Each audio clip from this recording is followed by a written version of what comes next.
আমি মোহাম্মদ হাবিবুর শেখ, আমার বাপের নাম নুরুল শেখ। আমি কামে যাই প্রতিদিন বড়ঘাটে 6টার দিক যাই, আসি হলো সন্ধ্যা 6টার দিক। তা আমি আসলি ইবাদতের বাড়ির সামনে আমার সাথে এলো দেহা সেনাবাহিনী।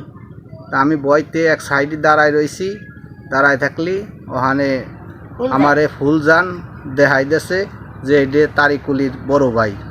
তা আমি কইছি যে আমি তারিকুলির বড় ভাই না, আমার বাড়ি এক পাড়া, তারিকুলির বাড়ি হলো আর এক পাড়া। তা উনটা মানি নেই, না মাইনে আমার দেখানোর সাথেই 5-6 জনে ধরে মারছে।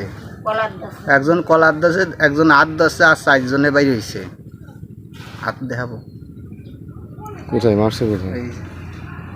এই যে মারছে, এই যে হানে মারছে, পিটি মারছে, চর মারছে। আর আমারে কইছে যে তোর শালা নিয়ে এলো ক্রস ফায়ার করবো। তা আমি কইছি যে স্যার আমি কিছু করি নেই, আমি হলো প্রতিদিন কামে যাই, প্রতিদিন চলে আসি, তাও মানি নেই। আমারে কয় যে তুই গাড়ি তোর হলো নিয়ে ক্রস ফায়ার করবো। পরে শান্তিপাড়া আইসে আমার মায়ের এটাই আইনে, শান্তিপাড়া আইনে নামাই দিয়েছেন, দিয়ে কয় দৌড়ো নয় শালা তোর হলো বাইরে মেরিয়ে ফেলাই দিবেন আজকে।